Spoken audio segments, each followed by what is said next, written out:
पहले तो मैं बता दूं कि दहशतगर्दी का इस्लाम से या किसी भी मजहब से कोई लेना देना नहीं है। ये बात मैं अपने पूरे दिल से कहना चाहता हूं। और ये जो प्रोपेगेंडा किया गया कि सभी मुसलमान आतंकवादी नहीं होते पर सभी आतंकवादी मुसलमान होते हैं, इससे बड़ा झूठ कोई नहीं हो सकता। तो ये बताइए कि ये जो कहा जाता है कि सभी आतंकवादी मुसलमान नहीं होते पर सभी मुसलमान, उल्टा जो मैंने बोल दिया, ये बताइए ये महात्मा गांधी की हत्या किसने की थी? नाथुराम गोडसे। इंदिरा गांधी की हत्या किसने की थी? सिख बॉडीगार्ड। राजीव गांधी की हत्या किसने की थी? धानु नाम की लड़की। 2006 में नॉर्वे में एंडर्स बर्लिंग ब्रेविक नाम के एक नौजवान ने 86 लोगों को मौत के घाट उतार दिया। 1958 में एक बुद्ध भिक्षु ने श्रीलंका के प्रधानमंत्री की हत्या कर दी। तो दहशतगर्द तो सभी धर्मों से आए हुए हैं, पर इतना आपको पूछ लूं कि ये दहशतगर्द मजहब के कारण नहीं आते, ये आते हैं सियासत के कारण, राजनीति के कारण। क्या अल्लाह बेगुनाह लोगों को मारने की बात करता है? क्या इस्लाम बेगुनाह लोगों को मारने की बात करता है? सरल सा रेफरेंस दे दूं, आपको तो खैर मेरे से ज्यादा पता है, फिर भी मैं कई बार, मेरे को आदत है सूरज को अपनी मोमबत्ती दिखाता रहता हूं, तो आपको एक थोड़ा सा बता दूं कि मैंने वो एक फिल्म देखी थी, माय नेम इज खान। और एक डायलॉग तो सबको याद है, my name is Khan and I am not a terrorist, वो सबको याद है। मैंने फिल्म में बैठे बैठे थोड़ा एक अच्छा काम किया, वो काम था उस फिल्म का एक और डायलॉग याद करना। उसी फिल्म में शाहरुख खान एक डायलॉग बोलते हैं, वो कहते हैं कुरान की सूरा 5 आयत 32 हमें ये बताती है कि अगर आप एक भी बेगुनाह व्यक्ति को मारते हो तो पूरी इंसानियत को मारने के समान है। इस्लाम बेगुनाह को लोगों को मारने की इजाजत नहीं देता, और आतंकवाद में कौन मारा जाता है? बेगुनाह मारा जाता है। तो यही बात मैं आपसे कहना चाहता हूँ। ये बताइए, आज अगर इस्लाम के कारण आतंकवाद होता तो दुनिया के कौन से देश में सबसे ज्यादा आतंकवादी होना चाहिए? दुनिया का सबसे बड़ा आतंकवादी, सबसे बड़ा मुस्लिम देश कौन सा है? इंडोनेशिया। इंडोनेशिया में आप इस प्रकार के आतंकवाद की घटना सुनते हैं? नहीं सुनते। कहां सुनते हैं आप आतंकवाद? वेस्ट एशिया में। West Asia, Iran, Iraq, Lebanon, Sudan वगैरह वगैरह। इस एरिया में मैं 3 चीजें देखता हूं।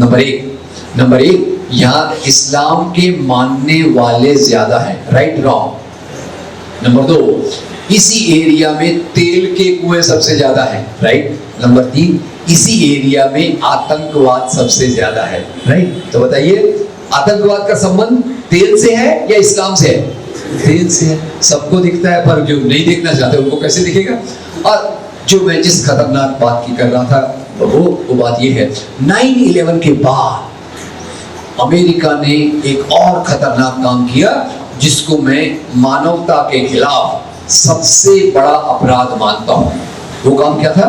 वो काम ये था, अमेरिकन मीडिया ने इस्लाम और आतंकवाद ये दोनों शब्दों को मिला दिया और दुनिया में पहली बार एक शब्द आया, Islamic terrorism. I hope you are getting my point.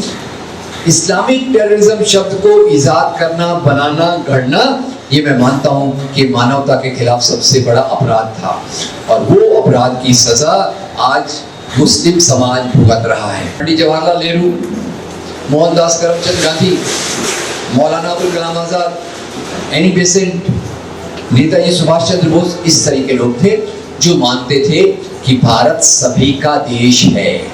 और इस देश के लिए मैं एक इंटरव्यू मैंने बनाया है, काल्पनिक इंटरव्यू, इमेजिनरी इंटरव्यू 2 बनाए हुए हैं, और वो दोनों इंटरव्यू का मैं आपको थोड़ा जज्बा बताना चाहता हूँ। उसमें एक तो है मौलाना अबुल कलाम आजाद। मैं कल्पना में जर्नलिस्ट बन जाता हूँ, पत्रकार बन जाता हूँ, और मैं मौलाना साहब का इंटरव्यू लेता हूँ।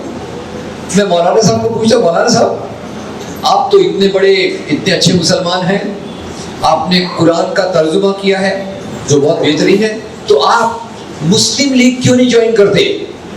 आप मुस्लिम राष्ट्र की बात क्यों नहीं करते?